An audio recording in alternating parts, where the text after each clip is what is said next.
Movie థియేటర్స్‌లో popcorn prices తగ్గుతాయో లేదో తెలీదు గానీ, మనకి మటికి పాప్‌కార్న్ మీదున్న ఇష్టం మటికి అస్సలు తగ్గదు.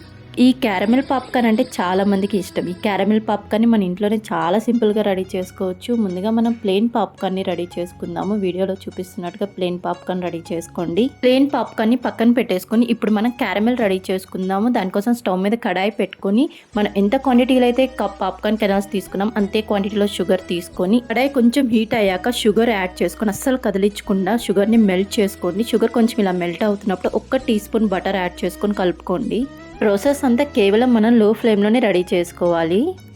షుగర్ అంతా మెల్ట్ అయిపోయిన తర్వాత మనకి క్యారమెల్ రెడీ అవుతుంది. ఇప్పుడు ఈ క్యారమెల్‌లో కొంచెం బేకింగ్ సోడా, ఒక పావు టీ స్పూన్ బేకింగ్ సోడా, నేనైతే చాలా చిన్న స్పూన్ వాడుతున్నాను. మీరు ఒక పావు టీ స్పూన్ వేసుకోండి సరిపోతుంది.